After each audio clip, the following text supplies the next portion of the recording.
Agora, no exemplo 2, eu tenho um plano inclinado e um corpo de 8 kg nesse plano inclinado. Mas olha, o exercício fala que a velocidade dele é igual a zero, ele está em repouso. Então nós temos aqui, se ele está em repouso, tem força de atrito, e o atrito é o quê? Estático, porque ele está em repouso. Então a primeira coisa, quando eu pego um plano inclinado, a primeira coisa que eu faço é isso aqui sempre. Eu vejo aonde está a força-peso. Nós sabemos que a força-peso, ela sempre fica em direção ao centro da Terra. Então vou fazer aqui, está aqui no meio do corpo, e do meio do corpo sai um vetor que vai em direção ao centro da Terra. Eu chamo esse vetor de peso. A manha agora é o seguinte, isso é o principal do plano inclinado. Está vendo esse peso? Ele se divide em duas componentes, em duas partes. Gravem isso. Tem uma parte desse peso que vai empurrar a superfície para baixo, que vai comprimir essa superfície. E tem uma outra parte do peso que vai fazer esse corpo escorregar. Então o peso se divide em duas partes. Eu vou falar que o peso se divide numa parte que vem para cá, ó. Tá vendo que essa parte aqui é a parte que comprime a superfície, está empurrando a superfície. Certo? Essa parte que comprime a superfície aqui eu vou chamar de PY. Certo? E tem uma parte desse peso que está querendo fazer esse corpo escorregar. Vou fazer ela aqui, ó. A parte desse peso que está fazendo esse corpo escorregar eu chamo de PX. Agora eu vou fazer com vocês o seguinte, ó. Tá vendo esse ângulo de 30 graus aqui? Sempre que o ângulo estiver nessa posição, gravem isso, ó, isso é importante. Sempre que o ângulo estiver nessa posição, o ângulo aqui é de quanto? 30 graus. Entre o PY e o peso, vai ter um ângulo. E esse ângulo é igualzinho, 30 graus.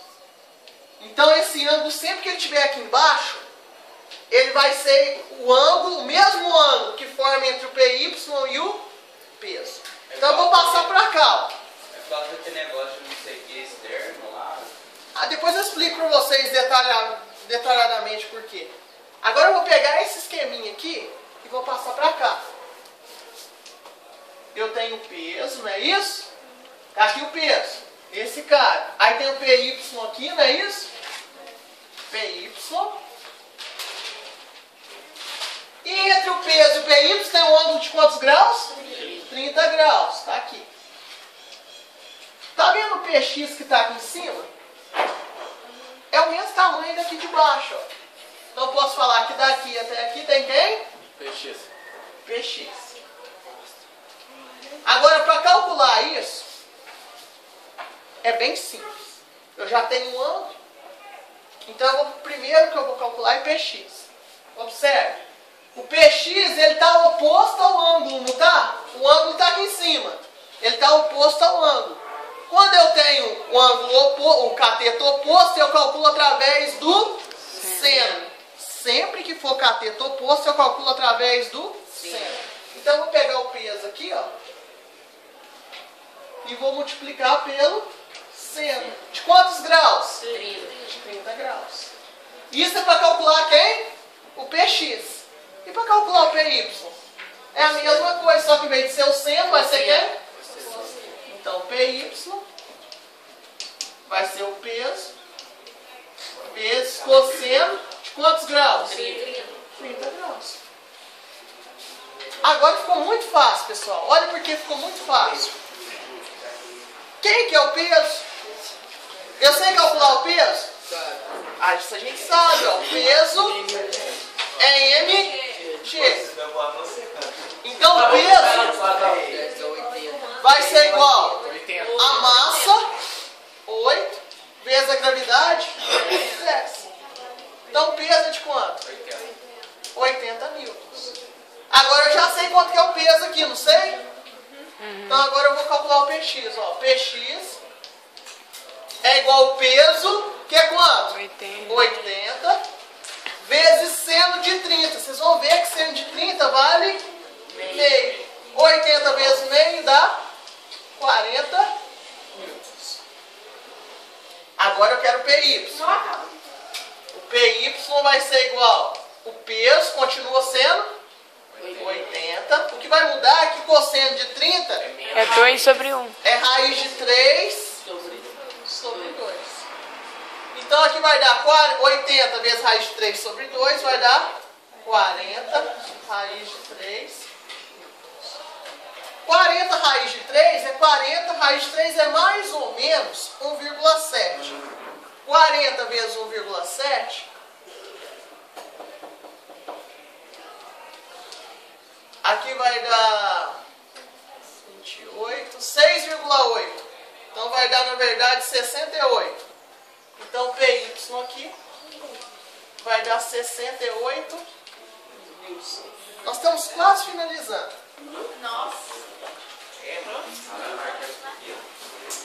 Silêncio, preste atenção aqui para a gente finalizar. Olha só, para que calcular o PX? Para que calcular o PY? Primeira coisa que eu sei olhando esse caso aqui é que a velocidade é quanto? Zero. Ele está parado. Se ele está parado, ele está na inércia. Está em repouso. Quando o corpo está na inércia, a força resultante é quanto? Zero. A força resultante é igual a zero. Grave essa informação, nós vamos usar ela daqui a pouco. Certo? Vou usar isso aqui daqui a pouco. Agora, o que eu estou querendo dizer para vocês é o seguinte. Tem uma força que está puxando ele para baixo, que é quem? PX.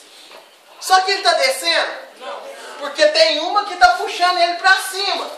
Quem está puxando ele para cima? A força de atrito. Então o PX está puxando para baixo, só que tem uma força igualzinha a ela, puxando para cima, que eu chamo de força de atrito. Então olha só que fácil.